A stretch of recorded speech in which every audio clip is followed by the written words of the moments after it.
Good evening. Let's begin February 2nd meeting of the Board of Commissioners, and I'd like to start by asking Vice Chair Rushing to provide the invocation and pledge.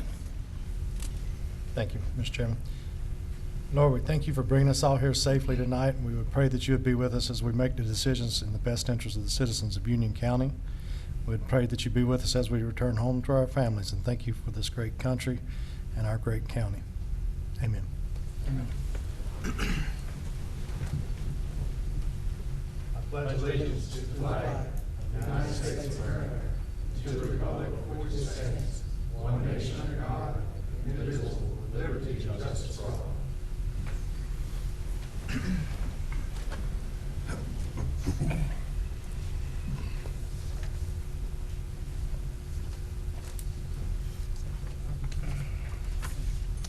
Okay, we'll move on to item 2, public hearing for conditional zoning. If Ms. Coto, if you'd like to. Yes, Brian Matthews, if you'd like to come up and give the board an overview before they take public comment.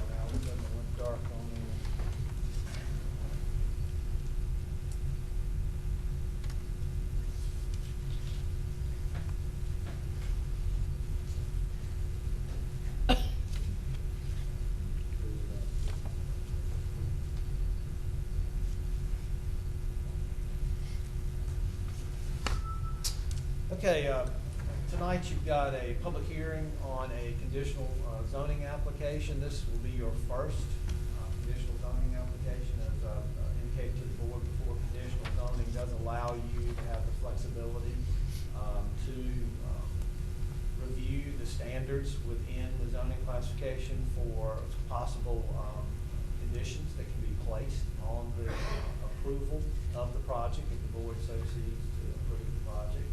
What we have here is a property that is currently zoned R20.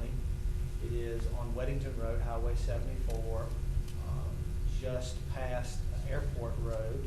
Look at the site. This is actually here, right in this area here. That is the site. It is actually being called Weddington Creek Subdivision. It's approximately 74.33 acres. Again, that's approximate. Across the street, recently there was a rezoning. This area here is no longer R40. This property is currently now zoned R20. This property here was recently rezoned to PUD 14. PUD 14 has a combination of zoning districts, B2, a R10, and an R6. All of those three are required and allowed within that PUD 14. Again, no plan has been submitted for approval. It's just the zoning has been established for that property. I want to make you aware of that. This project was actually previously approved under a cluster subdivision provision in our ordinance under the R20 classification. So a site plan was submitted. The project went through the sketch plan phase for a cluster subdivision under R20 that allows the lots to actually decrease to an to a 15,000 square foot lot. That allows the setbacks to be reduced.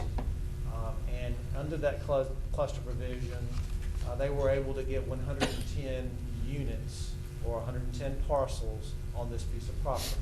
There is some floodplain and some streams that prevent a lot of this property from being used. You can see these areas in here are common open space as well as natural areas that were really not suitable for some of the development. But this is the original design that the company went through. They decided to submit a request for a conditional application, and what you can see is it actually hasn't changed a lot. The layout is very similar. You still have 2 entrances and 2 exits, one here, one here. However, they are requesting some additional density. They are asking for R8 conditional zoning. R8 is the standard for what we call an 8,000 square foot lot. The minimum lot width is 60 feet, and the minimum lot size is 8,000 square feet. Under an R15 cluster, the minimum lot size was 15,000 square feet. The minimum lot width was 80 feet. So what they've done is they've been able to, on this particular project, reduce the lot sizes, go up from 110 units to 140 units. They're asking for an additional 30 units. That would be the equivalent of 1.9 units per acre. That's just under 2 units per acre. Under the 110 unit proposal, they were at 1.46 units per acre on that particular plan. That plan requires no board action. That is a by right. They can go through the process, get that approved, and move forward. Because they are asking for some additional density on this project, the board would actually have to take some action on this item. As I stated before, the zoning around it is a combination. There's some R20, there is some R40, and then there is the PUD 14. This project required a community meeting. The community meeting was held on December 22nd at the Spirit of Joy Church. We required them to send out mailed notice to all the adjacent property owners. They did. From the community report, there were 4 individuals who came to that meeting. They did ask some questions about ingress, egress, buffering, what types of houses would be built. So that was part of the discussion at the community meeting. Then a meeting was scheduled with the planning board. The planning board held that on January the 6th and heard from the applicant as well as any interested citizens on this. The planning board voted 6-1 to recommend approval of the rezoning application for this project. So now what we're here is an actual hearing in front of the board to get public input, and then at some point in time for the board to make the decision. This particular project was recommended approval by the staff as well as the planning board. Pull up our comp plan. The county's comprehensive plan is sort of broken into multiple districts. The yellow area here is what we call the single-family district. Those are typically densities of about 1 unit per acre. Could be a little bit more. This tannish, orangish area is called the mixed residential area. That is designed or considered to be a higher density. No established limit on that, but a higher density because there is availability of water, sewer, other infrastructure that could make the density work in that area. This particular project is really on the edge of right in this area right here. It is shown under the mixed residential, but again, it's on the edge. It does have water and sewer available for the property. Based on the comp plan, as well as surrounding zoning on the around the property, staff did feel that this particular project was suitable for the density that they were requesting. Understand that was less than 2 units per acre, 1.9 units per acre. So we were recommending approval of that. We did go out and solicit comments from the school on this. This particular one is actually in the Sun Valley cluster. We got comments back from the representatives from the school, and they indicated that at this time there is no near future capacity issues in the Sun Valley cluster. Now they did indicate that Sun Valley High School is expected to exceed its watch level and to possibly approach its cap level in 2017.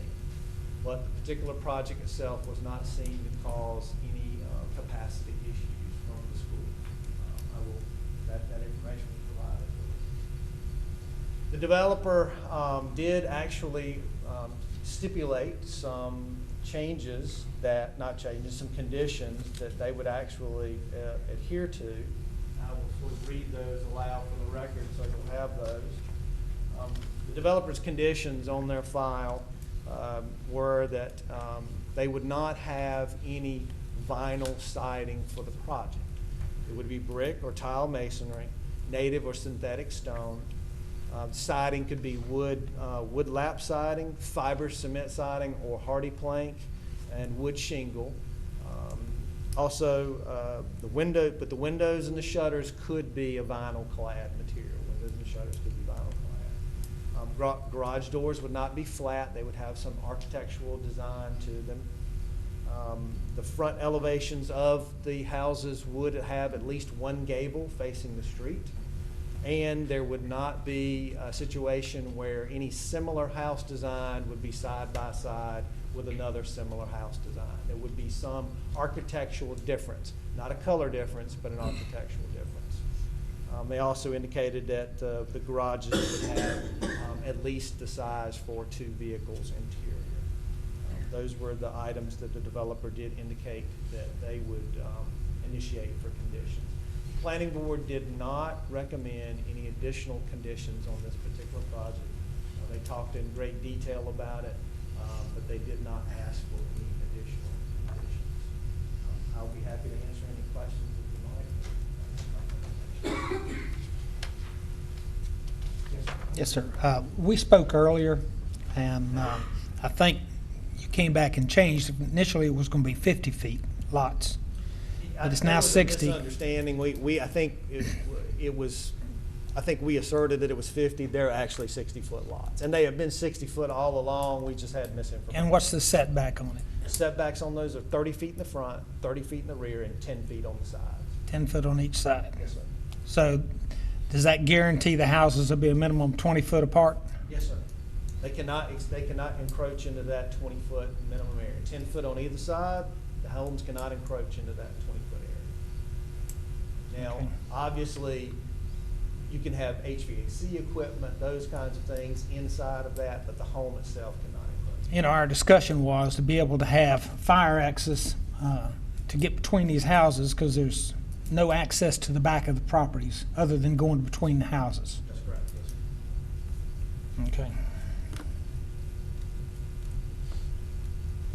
You mentioned that the school said that this development, it's not at capacity right now, Sun Valley. It would be by 2017. Well, they indicated the watch level and possibly could reach the cap level, but they did say watch level by 2017, possibly the cap level. Without this No, development. including this particular development, I think was included in their consideration. That was my understanding.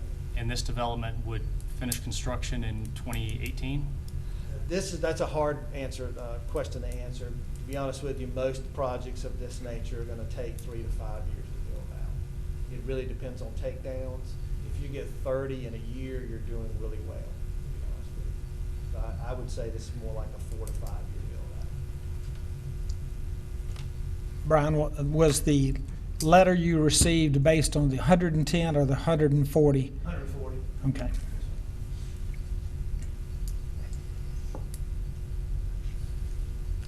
Any further questions? Didn't Commissioner Rushing and Commissioner Simpson, Lance Simpson, didn't you all just tour Sun Valley? We did. And were your findings at the school were near capacity or close to a watch level or cap level? I found some empty classrooms and some not so full classrooms. However, the reports back from parents indicate that it is full. They do have 10 mobile classrooms, which my understanding from the schools last year is they were to eliminate all of those. And because of the shift of students, they have not eliminated those. While they don't use all of those for classrooms, there is a significant number that is being used for classrooms.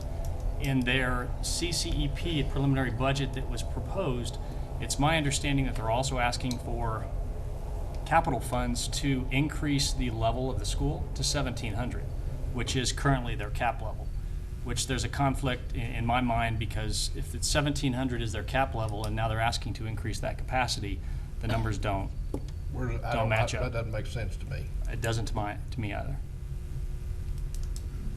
So their cap level is 1,700, but they're asking for money to increase their capability to 1,700. Correct. And my concern with this development in particular is the additional housing will put additional strain on a school that may or may not have the facilities at a time when we're discussing the fact that it's difficult for the county to support the school funding, the level that we've been asked to support. And if I recall correctly, Commissioner Rushing, you told me there were approximately 15 empty classrooms in Sun Valley. That's right. At any one time, they have 15 classrooms in a block.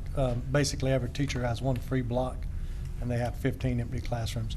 But the classrooms are only one component of it. The cafeteria is quite Right, full. which Yeah. I asked you specifically Yeah, about that, and yeah. you indicated that still. Yeah, cafeteria was, I think, has about a around 400 capacity.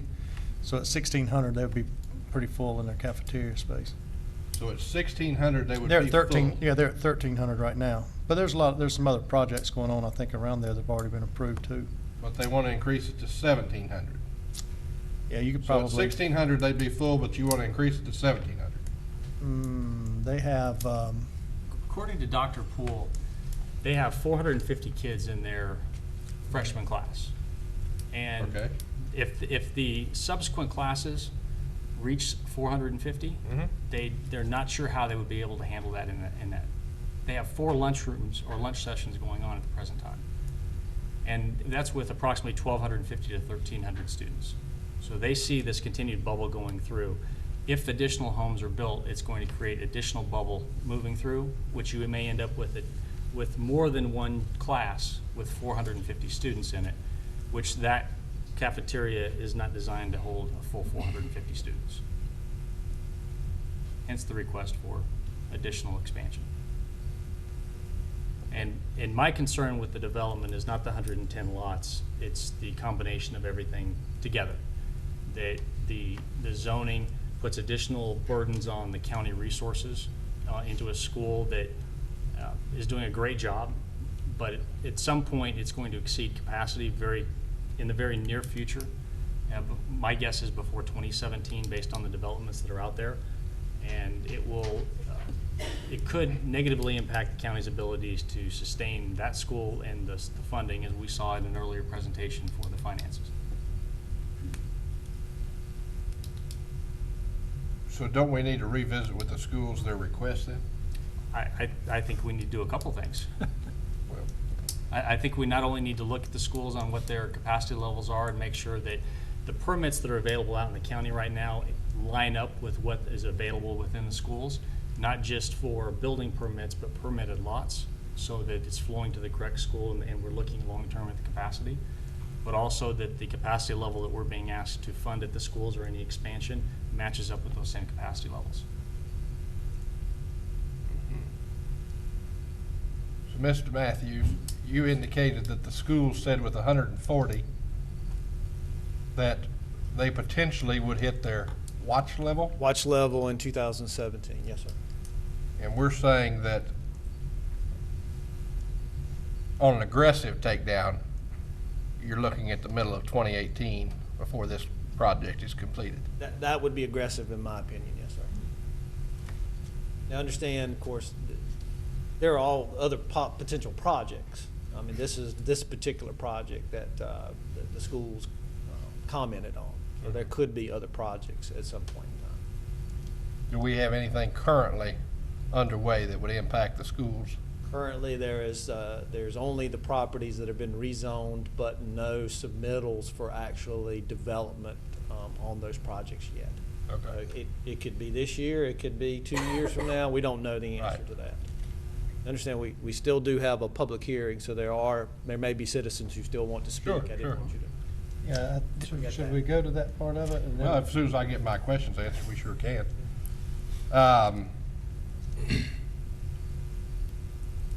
And I think you've answered my question, so go ahead. I do want to correct that. Lee just informed me that we did actually get a sketch plan submittal on the R20 piece that was just south of this, and I was not aware of that one, but he did actually correct me.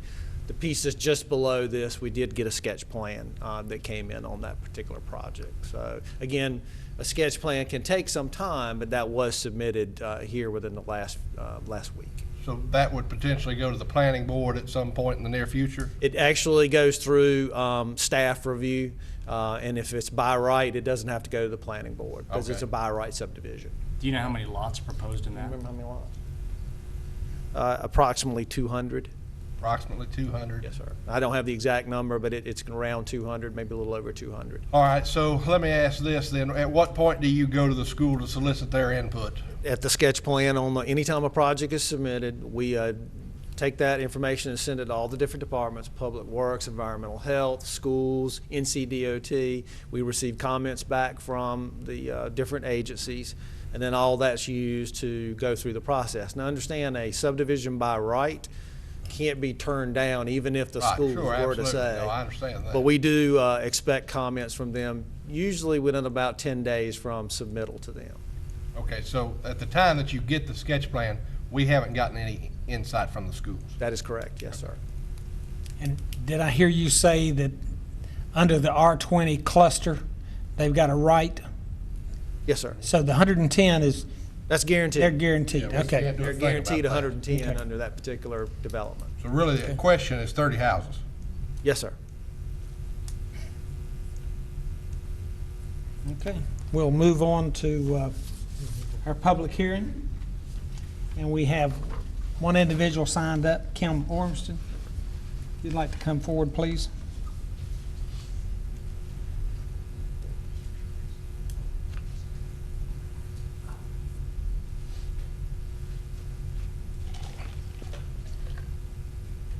Good evening. My name is Kim Ormiston, 621 Circle Trace, Monroe. First, I'd like to say congratulations to our newly elected commissioners, and thanks to each of you for serving. To get right to the point, a few months ago, your planning board, made up of a group of citizens, made a recommendation to the commissioners regarding the rezoning request of the 74 acres at Highway 84 and Airport Road. To recap their original recommendation, I believe, it was voted that this request was unfavorable to rezone. Why? Because this property is not in conformity with the county's adopted land use plan. Because the predominant land use and zoning in this area is low to medium density. Because Union County Public Schools are expected to approach watch levels leading to capping. I understand that this is the first rezoning request under the Unified Development Ordinance and not at the request of the commissioners. The property is in unincorporated Union County and therefore does not fall under the ordinances or zoning of any of our municipalities. About this time last year, we heard of claims of municipalities handing out building permits like candy, leading to overcrowded schools, increased traffic, and increased water and sewer demands. This decision is wholly yours to own. I'm here today to respectfully ask that you vote against rezoning this property from R20 residential to R8 conditional to allow approximately 30 more units than what is currently allowed. The map included in your agenda packet, or at least the one posted on the website, which you addressed, is incorrect. Although not the property in question, across 84 from this property, the map shows R40 zoning. This property was already rezoned from R40 to R20 with consideration for R15 clustering. You must understand the implications of a vote for higher density and must have all of the correct data in front of you. Coincidentally, the background information provided in your agenda packet on this issue seems to have left out the Planning Board's original recommendation as unfavorable to rezone. You are all well aware of the school numbers and the impact the rezoning will have on one of our most crowded clusters. Requests for traffic studies have gone unheeded, albeit to the school board. Has an infrastructure study been done and submitted to show the impact of rezoning in this area with what currently exists?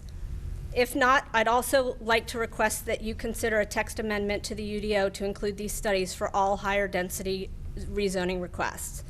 I'm asking you today to show us your support for managed growth and vote no on this rezoning request because your planning board agrees it's unfavorable and because this is not in the best interests of the citizens you serve. How cool would it be to make a motion that starts with, because we have heard our citizens loud and clear and we agree, we vote in favor of the citizens' desires. Thank you for your time. Thank you, Kim. Mr. Matthews, could you address some of those? I need to clarify, there was not an unfavorable ruling on this particular project. It could be that the project across the street, which was zoned to R20, is the one that the lady is speaking about. This particular project went to the board. The board recommended 6-1 in favor of it. There was not an unfavorable recommendation on this particular project. So there could be the misunderstanding of the project across the street, which is R20, and I did point that out, that the map shows R40, but it is R20. And then there's the PUD, which is the PUD 14, which is next to this across from Airport Road. That's the development around Wilhelms Drive. Yes, sir. Yeah, at one point in time, there was some negative comments on that particular project, but it did actually, the planning board recommended denial. The board actually approved that particular project. So the planning board sent to you a negative, a recommendation not to approve that rezoning, but the board did approve that to R20. All right, but there was not an unfavorable ruling on this. No, sir. Chairman, I'd ask if you would request Ms. Ormiston to identify where she got that information. I believe it's the September planning board minutes. I'll have to check the date, which I'm trying for quickly. But I believe it was the September ones, and it's on the website, on your website. Somebody provide us some clarification on that, please. Can you do that, Brian? We've got a meeting tomorrow morning that maybe we can have some information on that. I appreciate that. Thanks for looking into that. Yes, sir. Just to make clear, this particular project did not go to the planning board until last month. So there's no way that the September minutes would have reflected this project. That's when it actually went to the planning Okay. board. Could it have reflected the zoning to For R20? this project. It could be, again, as I said, the parcel across the street. But this particular project did not go to the planning board until January.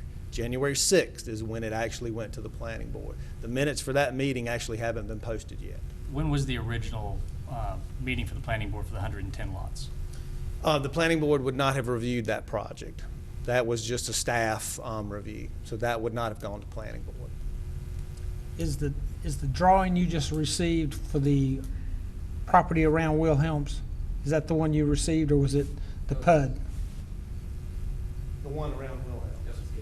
That is, the one around Wilhelms is the sketch plan that I mentioned earlier. And the school hasn't seen that yet? They have not commented on that, no, sir. Okay.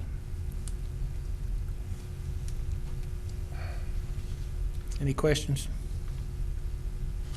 Okay. Yes, sir. Go ahead. Would like to speak if it's possible. Yes, sir. Come on. Thank you, Chairman, fellow commissioners. I apologize for not signing in. My name is Bart Hopper. I'm with Hopper Communities. We are the petitioner on this, and we appreciate the opportunity and we're thankful to be here talking to you guys about this. We've worked with these guys, Brian and Lee, and they've done a wonderful job, and you guys should be proud of them. In regards to our plan, we originally, the current zoning, the previous zoning was 110 by right. Then you guys adopted the new code. We looked at it and it said, hey, this would allow for a little more density. And so we're requesting, 30 more. One thing to bear in mind is that, do we have a copy of the site plan itself? I'm just going to put it up there. In terms of, we're still doing what we call an eco-friendly development, which means we've got a lot of open space and common areas. We're saving the creeks that are running through there. It's right there along 12-Mile Creek where the sewer actually comes. So they're doubling that capacity. So there's tons of sewer there too, which obviously is a criteria for being able to get a little more density. We're still going to be less than 2 units per acre. We originally were thinking when we started this whole thing probably a year and a half ago that it would be bigger houses. But we actually did our market study. There was some school shifting, if you will, in terms of districts and whatnot. We had a market study, and we've talked to a lot of our builder partners that we work with, and the feedback we got was more of, I don't really think the big houses and expensive houses are going to be the right fit there. You guys probably want to be thinking about smaller houses, but not too small. We're still saying 1,600 square feet for a first floor, for a single story, and 2,200 square feet. We're committing to under this, which obviously under the as-is zoning, we could, you could do whatever you wanted to. But so we're getting back to the eco-friendly. The criteria is it's 24% impervious or less on the site, which is a pretty low density in terms of, the greens perspective. And we're still keeping that. We're just reducing the size of the houses. So my guess is if you had bigger houses, you'd have more bedrooms, especially, so you probably have, the student thing probably wouldn't change that much. That's something we can probably do a study on. We've done them on other projects too, and it's, I'm not trying to minimize capacity of schools because I know that's critical, but you start looking at it about, well, half the kids are really going to Wesley Chapel because that's elementary. That hadn't changed. So, if there's 12 grades, 6 of them are still, no change, and that's not an issue there. So then you've got the 6 other grades, and I'm telling you, when you start, just in the back of your mind, think 30 more units, but, if you were doing these bigger houses, you'd have 4 or 5 bedrooms. I mean, back when we first started looking at it, was maybe Weddington School instead of, just the dynamics have changed a little bit. So between the size of the house and the fact that, Brian's right, you can't really tell on when things come online. But, if you're doing 30 houses a year coming online, none of them, they'd probably start in 2016 is probably when you'd start seeing some houses come online. You've got a startup. You'd be maybe putting a few kids into that school. It won't be that many. We've done the studies before on other projects, and I hate to put my associate Clay, would you venture a guess based on the ones we've done, how many students you'd be talking about per grade? It's 10, 12. For the entire 100, for the difference in the 30 would be, not that many students, if any at all, when you start factoring that the size of the houses have decreased. I think they've got the formulas that they can kind of zero in on that once they plug in the criteria. But we had great, we invited all the neighbors, and the one neighbor that we're the most conscientious, well, there's 2 neighbors. One has a house right near that backs up to us, and we're going to work. That's not this, where's the colored one? Is there a colored site plan? Oh, well, anyway, there's 2 neighbors. They were both 2 neighbors that kind of had some issues that we want to, one of them's like right in the, kind of there in the site, Mr. Parker. We've assured Mr. Parker we're going to, do some screening with trees all, around his site. There's another property owner that somehow backs up with his storage area. We're going to kind of address that. It's actually on our property slightly, so we're going to try to figure out how to make sure he's not moving his storage. We're doing everything we can here. We want to do the right thing. Again, the first thing we said when we got into it was, well, let's go talk to Brian and Lee. We want to do it exactly how they say we should do it. We don't want to go into these things without getting staff support on it. It's just, life's too short. So we feel like we've followed your new development guidelines, and it just, I think it'll bring us a product here. A lot of it'll be, the market study indicated, a lot more empty nester geared for folks that want to stay in Union County, but they might want like a single story. Well, those guys wouldn't have any kids going to school. I think you'll see a lot more of that with this than you would with a bunch of, big 2-story houses that would be certainly available under the current R20 zoning. And, you guys live out here, you kind of get it. That would make a lot of people, and they don't want big yards to have to mow and that kind of thing. What's the number of single-story homes projected? I don't have a projection on it. If I'm guessing 30, 40%, 20, 30, you're still going to have a lot of 2-story houses, but we got to be in that market-wise, price-wise, in that, and don't hold us to numbers. We don't like, you said it was going to be, I'm guessing, based on the market study, 280 to maybe 370, 380, $280,000 house to 300. They'll still be nice houses. But it won't be what you might have been looking at, say, if you went over to the Weddington schools where they're $500,000, $600,000, $700,000 houses, but they're all bigger houses. I mean, you know. Your development's well-designed, and I don't have an issue with the 110 lots. My concern is the cumulative effect of the denser zoning. When the county right now is paying $2,600 per student for school expense with capital investment, that's my concern when we look at the ad valorem tax rates on those houses. It doesn't break even with what the county will spend per student. But it's a great development, it's beautiful development. My concern is with the location and where it feeds into and what the future impact's going to be on the county. Yeah, and I guess what I'm saying is from a school perspective, I just really honestly believe it'll be very, very minimal. But anyway, I don't really, are there any questions that you guys have? We appreciate this opportunity. And, you know, we would like to do whatever we can to make this work. I've got one question. You were saying that you looked at the market and the market changed by those homes being redistricted into a different school district. You were looking at a more expensive project and then it turned into a less expensive project through your market research.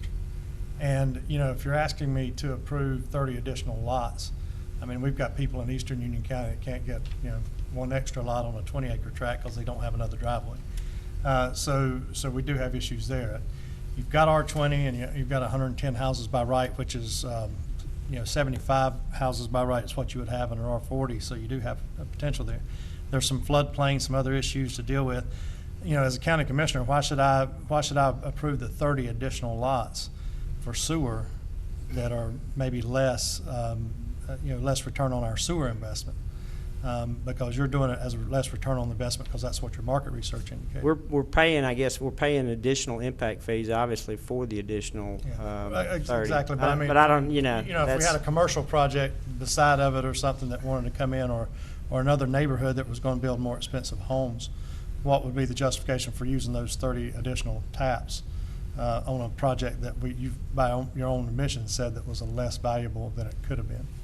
Yeah, I still think the break even on the, even if the houses are at 280,000, I think you start to kind of come out ahead, especially if you're, you know, pushing it up in terms of the tax starting to you know, pay for itself, or the house to pay for itself. It's still, you know, you're talking about $280,000 to $380,000 houses. That's pretty expensive. So I don't think it's a loss, if you will, based on our calculations that we've done on other ones in Union County. And if you were talking about a $180,000 house, yeah, I kind of hear what you're saying. You know, I asked Mr. Matthews, will you address my concern over safety getting between them? I know initially we were told 5 foot off the line, so it'd give us 10 foot, and, you know, you put a shrub and an air conditioner, nobody's getting Right. back there. And No, so we understand. you know, a lot of the developments like this have alleyways in the back, and it gives access to both. There's where my concern is. Yeah, we're going to. With this dense. Right, we're going to have 20 feet between houses. Some of them will be 60-foot lots, some of them will be 70-foot lots. So you'd have basically 40-foot wide houses or 50-foot wide houses, which is, you start running them 50 feet, you know, 40, 50 feet deep. I mean, those are pretty good sized houses still. But we'll, So I assume it's a 70-foot lot that's going to have to 50-foot. yes. That'd be yes, correct, 10 feet each side. That's right. That Okay. would be correct. Any other questions? Thank you for Thank taking you your for time and y'all's sharing time. with us. Appreciate it. Thank you. Enjoyed working with these guys. Okay.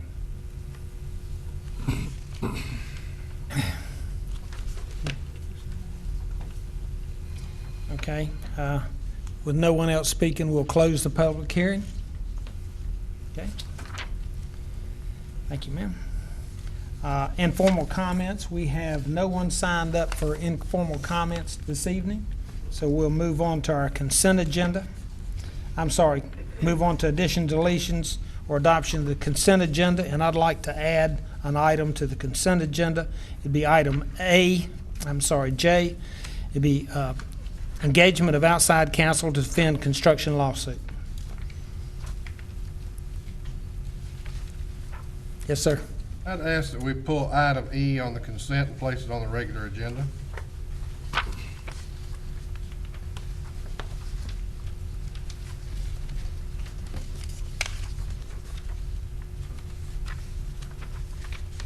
Item E. E is in Okay. Edgar. So we'll move that item E to new business, I believe.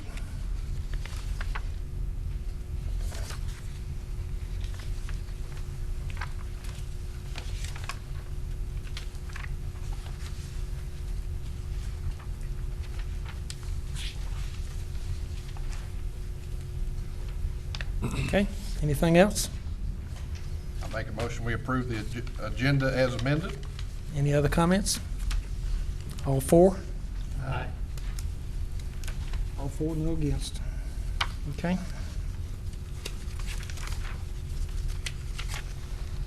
Okay, our consent agenda tonight as amended.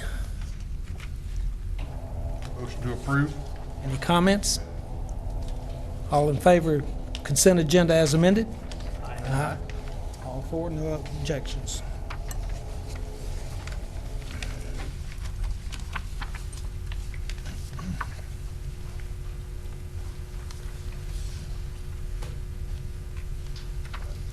Okay, next we will go to old business.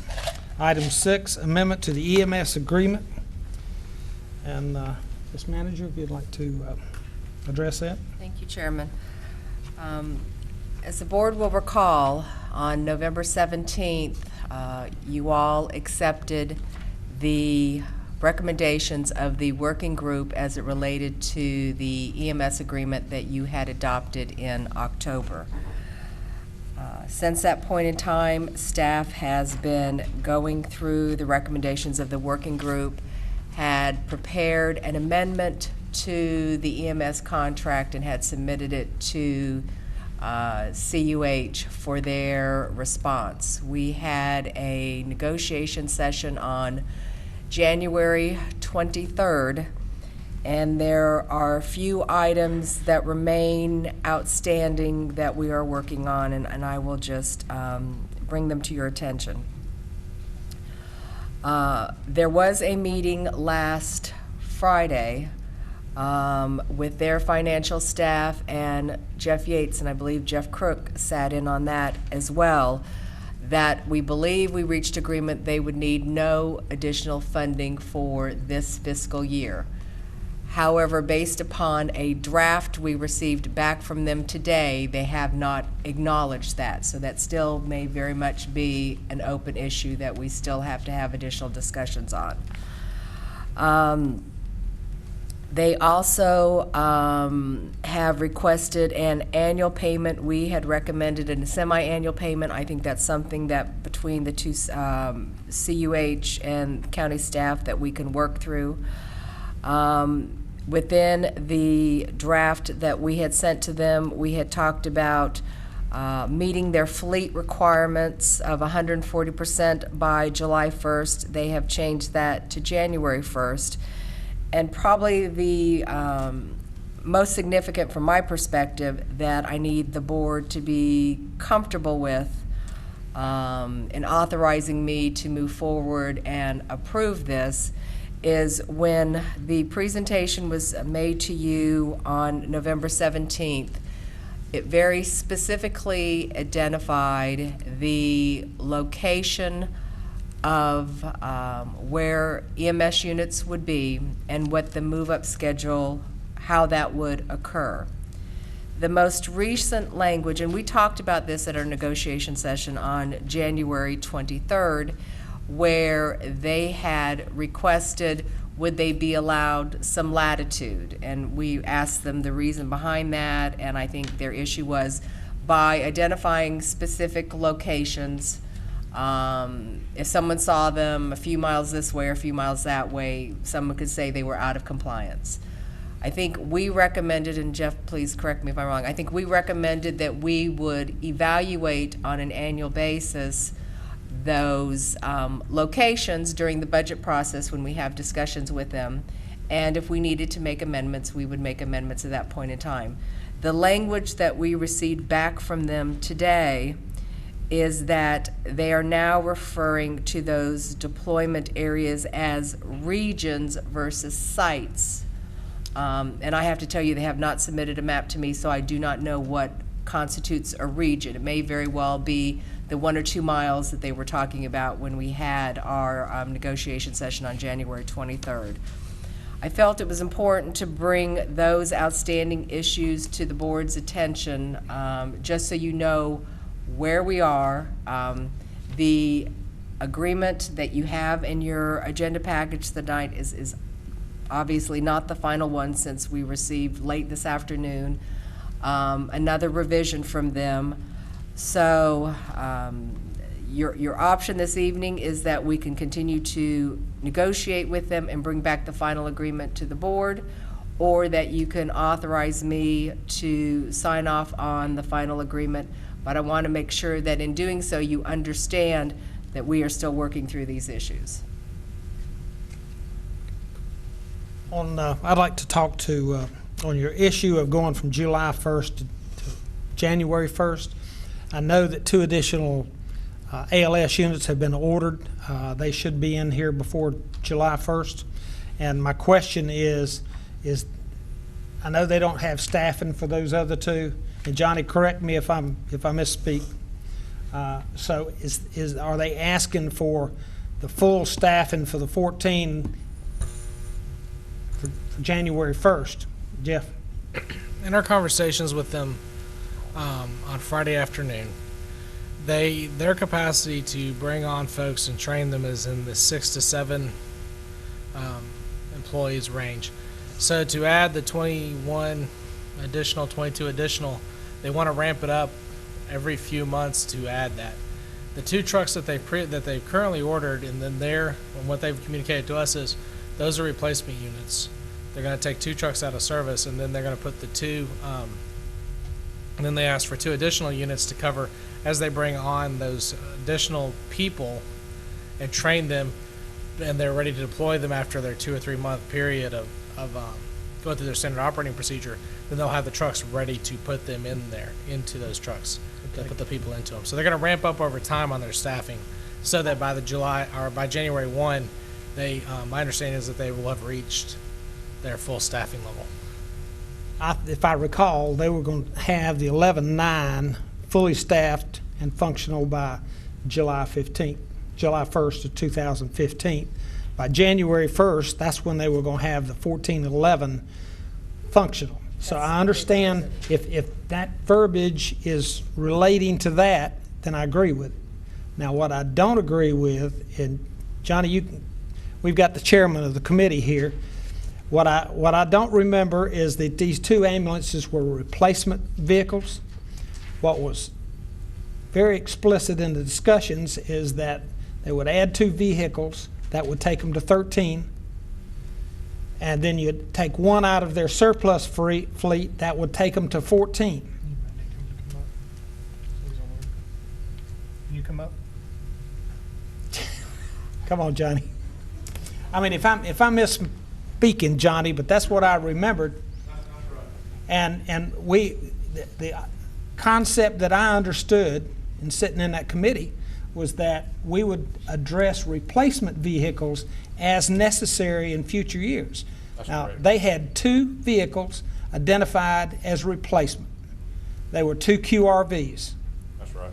And therefore, the 2 ambulances they were going to bring on this year would give them 13 units, and they could actually address those 2 QRVs there. So if they're replacing the QRVs, that's one thing, but it's not to replace existing ALS units. They haven't demonstrated that they've got imminent replacements needed, at least that didn't come out in the committee. That's right, and they were gonna make up the difference out of reserve fleet. That's correct.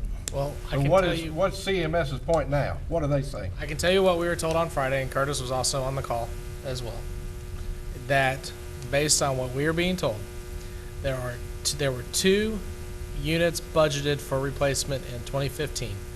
They have ordered those, and those are replacement units. That's not a net new unit. And that was Then- not for QRVs. That was not for QRVs. Then there are 2 net new units that they will need to be able to put the new staff, as they ramp up their staff, they will need to have those 2 new units to put that staff on. There was never a mention of using a reserve fleet in that process. So I remember the conversation in the committee at this point, as they are telling us today, this is what they are expecting. And that was what our recommendation from the committee was, that they would not be doing replacement vehicles, replacing ALS units with these two vehicles. That's a misunderstanding. And matter of fact, I've had conversations with the president of the hospital, and we had the same conversation.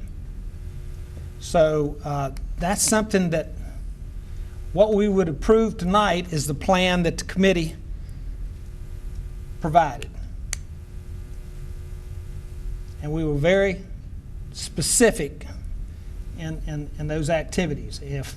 And I know that I had the distinct pleasure of sitting beside the head of the EMS group, and we had those conversations personally. So I don't know why there's a misunderstanding now, but So to let me be sure I'm clear, because this is a little different than the conversation we've had about the units. And my understanding, my instruction, assuming the rest of the board concurs, is that we'll touch base with them tomorrow and communicate your expectation that the two units they have ordered are to be net new units, not replacement units. that's correct. Okay. So if they're net new units, we don't have the staffing. We want That's why to, they want until January. and that was Is that in the correct? committee's Okay, but is that- recommendation. Is Yes. my understanding correct? So net new means they need additional staffing, which is why they want to go from July to January. That's correct. Is that accurate? Okay. Yes. So, Actually, it'd be 3, staffing for 3 additional. all right, but you're stating that CMS now says that this is for 2 replacement units. They had in the 2015 budget previously approved 2 trucks. Okay? Those were to be replacement for existing trucks. So what is the reason for the extension from July to January if they're simply replacement? I think what they're looking to do is, now they said they would need 2 net new trucks. So now they need 2 replacements plus 2 net new. Right, what the they're 2 asking for. replacements are already in the budget schedule before we had any recommendation. This came about as part of our budget process in June of last year. But this was never discussed in your committee. No, they were supposed to use trucks out of reserve fleet to make up that additional truck. And I think, and if I may just interject, part of it is when we do their budget with them, it is in March, April, we have those discussions. If you recall, we did not start having the discussions about the working group until August, so we had already established their budget for 2015. I don't know what representations were made to the working group. I can only speak to the representations that were made to me as your budget officer when we did their budget, that these 2 units were replacement units for existing units, not QRVs. Do we have minutes from these meetings that we can reflect back on? We- do not. we have a But capital we have list. we have a budget that was approved. I have a specific capital list that we worked off in establishing the dollar values for their budget, All right. But that total. That budget was based off a proposed, and I think we're calling it a September amendment now. It's originally what the consultant recommended, and that we found that unacceptable. The only part of the budget of last year's budget, or the 15 budget that included that, there was some purchase of software. That's really the only part related to any part of the Fitch recommendation. The staffing and all the other things that are in there were part of their request from the springtime. It wasn't, the budget didn't implement the Fitch plan. You would have, if you had adopted in September the Fitch plan, you would have had to adopt a budget amendment as well to implement the Fitch plan. It wasn't implemented as part of their budget. So the Fitch plan wasn't amended because what you're describing, the 2 replacement now and the other 4 to 6 units that they were going to need in the future was part of that Fitch plan. And so, maybe that's their misunderstanding. Well, I can't speak to what their replacement plan is, but they've told us that they intend to replace about 4 units a year. And if they have 20 units and they're about a 5-year lifespan per unit, then that's a reasonable expectation that over 5 years, if they rotate through 4 a year, they'll achieve that full replacement of their units. Keeping in mind, the county, because they haven't, going back to 12, 11, and 10, 11, 12, in that time frame, held the funding for EMS flat. So they haven't had a regular ambulance replacement schedule in several years. So it doesn't surprise me at all that they're looking at having kind of this built up or pent up demand for replacement vehicles. Well, That's why when we approved when we recommended their budget and you approved it, it included 2 replacement vehicles for two replacement trucks for 2 trucks. We denied or didn't recommend a QRV replacement in that process. Well, I understand, but I would, what we were provided in the committee was a replacement requirement for 15, didn't have any other than the QRVs, and they were talking about Tahoes.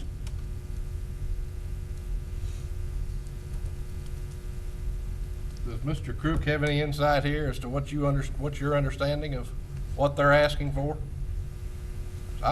Frankly, I'm confused at this point. The specifications.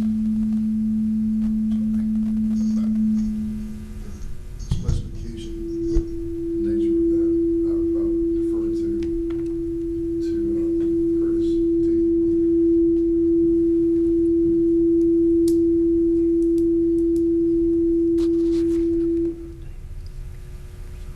I think that's important, and why the signal that comes this evening is we're bringing it back to you, because representations were made by the working group, and we want to ensure that the Board of Commissioners is, the contract accurately reflects what you were representing, and that's all we're doing. I think that a couple of these issues do need to be resolved for the manager to be able to approve the number one. Right. That's right. So, thank you. And we don't know what constitutes a region, because, you can call a region, you can call it a site, you can call it a region, I don't care what you call it. But if you're gonna call it a region, and it's not going to be at the site that we agreed upon at the time that we negotiated the contract, then we need to know what that region is and what constitutes a region. Well, the posts are still identified in the contract. The posts are Posts are- identified, but they're not necessarily going to be at that post. So my question is, how far from that post are we going to allow them to be? To stay within the region. Right. And the region, and that's what the manager and I had conversation a while ago, because in the past, each one of the posts had a geographic area they were responsible for. And the second post in that geographic area was such that if Sandy Ridge, if Waxhaw was transporting, there was no ambulance in Waxhaw, they'd move over to that post that's closer to the Waxhaw to give faster response to both areas. And what I asked the manager is, if the geographic areas and regions mean the same, then I don't have a problem with it. Because what they're saying, if down here, if you got an ambulance at the hospital and they're posting locations up at Johnson Insurance, they want the ability to set up at QT if they will need to. And if that's the case, I don't have any problem I with don't that. either, but I need somebody to I know, very I know. clearly spell that out. I know. And Yes, they sir. have, in their language they submitted back to us today, they did not provide us a definition of region. And I would say that I would agree, that's part of the staff's dilemma. And when I spoke to the chair earlier this evening was, I do think that needs to be identified, because I don't know how else we hold them accountable. Yes, Chair. Vice Chair. Thank you, Mr. Chairman. I'd like to make a motion that we delay any action on this for a couple of weeks to our next agenda, because it sounds like a lot of things have not been worked out, and rather than work them out up here, we need to get them worked out. But we need to get them worked out before February 16th. I mean, we need to have, that's the next meeting date, right? Yep. These things need to be worked out, they need to be finished and resolved, and we need a clear idea of where we're going and what we're gonna do. I watched you guys handle this issue last year. I thought it was handled, and we're still dealing with it. We did too. Yeah, so we're still dealing with it. And I think that we need definitely for staff to come back next meeting with a clear, not just approving amendments or anything, but a clear definition of what we're gonna do. Is that okay? And this is holding up a lot of good work. Well, a lot Well, of and I think it's important to note that it doesn't sound like the problem's with staff. Sounds like there's some issues with CMC on what was communicated in the committee and what's being represented now. So I agree. I think we need to get it all straight, but I think we need to be very clear that it's not just staff that has the issue. No, staff doesn't have a problem with it. I mean, that's not a consideration. But I agree with Vice Chair Rushing that we need to table this till the 16th, and we need to work diligently to have it resolved, because there's a lot of activity that does not take place. And conversation with the CEO, he has some limitations until we have this lined up, putting certain items in place. And so we need to target to have this resolved within the next week, and then have it prepared for the 16th, where we've got time to sit down with each commissioner individually and have them feel comfortable. Is that fair? Okay. Any other discussion? Absolutely. Sure. You need to get them Okay. cleaned up. All in favor of vice chairs? Okay.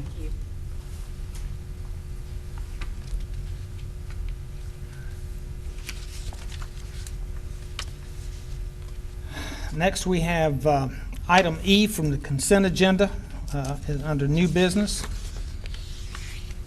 Yeah, I asked that this be pulled. Yes, sir. Just kind of give us an update here. You know, I'm seeing a significant difference in what was originally projected. The Unionville roofing project was originally estimated at $13,680, and now we're at a bid of $31,236. Pretty significant, $17,556 difference that we're going to pull from the Weddington Elementary Middle School. So I guess at this point, the reason I asked that this be pulled is I'd like to know, one, is what roofing projects have been completed, and what is the difference from what we approved at, I believe it was the 19.5 to where we're at now, given the shortages that are being identified from what was originally proposed. And I'm sorry, Commissioner, I do not have that off the top of my head. I'm gonna let it slide, but if you get me that information. Yes, sir, I will. So you would like to know what roofing projects have been completed, Right. as well as what may be in progress, and that could be anywhere from... What I would like to know, Cindy, is I would like to know the roofing projects that have been completed. Have there been any savings realized that money could have been used on another project? If not, I assume that we will only know about those projects that are greater than 10%, is that right? That's correct. The ones that are less than 10% actually come to me, and I think I have approved either 2 or 3. And one of them was due to savings at another school, and forgive me, I don't remember which school it was where they had savings, but there was one project that I am aware of that they did have some savings. Mr. Chair, I would just ask that on our next agenda that we have an update to outline exactly what savings have been realized, what additional costs have been incurred, so that we know exactly what we're dealing with, so that come the end of all these roofing projects, we're not faced with another $10 million. Oh, we got leaking roofs and we need $10 million to fix it. All right. I would also like to know the impact of this overage, how it affects the overall scope of those roofing projects. Since they're over 10% on at least a couple projects, how does that affect their overall budget? Okay. And I've got one question. If they're pulling it from Weddington, is that surplus in the Weddington that they're using? They or have does it not impact done it? Weddington yet, so we do not know if it is surplus or not. Okay. What's the urgency of this? Because I think what Commissioner Akmus has asked is very reasonable, and I don't want to take away from Weddington and then create a bigger problem. Well, and don't misunderstand me. I don't have any problem in approving it, but I just want to know that when we get to the end of all these roofing projects, I'm fine with taking the money from the Weddington project so that we can get this project that they are working on completed.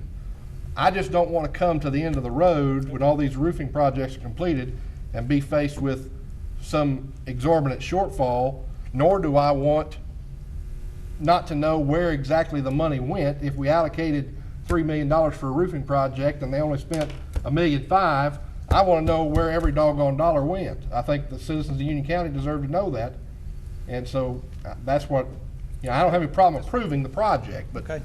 And I would say the urgency is, I believe they open these bids in November, so they may be running against the bid clock as to how long those bids are valid. Okay, that's fine. Okay. Yes, sir. I'd like to make a motion that we approve the transfer of $17,556 from the amount required for the Weddington Elementary Middle School roofing project to the Unionville Elementary School roofing project pursuant to the terms of the February 27th, 2014 agreement between Union County Board of Commissioners and Union County Board of Education. Further adopt a capital project ordinance amendment 169 to this effect. Okay. Any further discussion? All in favor? Aye. Opposed, none. Okay. Ms. Manager, your comments, please. I have no comments this evening. Thank you. I think I've talked Save your enough. voice. Yeah. Okay. Commissioner Jerry Simpson. No comments this evening. Y'all heard enough from me. No comments. Lance? I had the opportunity, it was mentioned earlier, to tour Sun Valley High School and to also tour earlier today, the campus at CPC or SPCC. And I was impressed by both. There's obviously a lot of work that's been done at the SPCC campus. I think that provides a valuable benefit to this community. So I'm really looking forward to being able to tour that campus when they complete all the work. Regarding Sun Valley, it's a 60-some-year-old building, and I was pleasantly surprised by the condition of the building. My concern with the development is not that I think Union County doesn't need the development. My concern is for the older schools and the impact it has on the older schools and how this county can fund the additional students that are coming into the county and do it in a fiscally sustainable manner.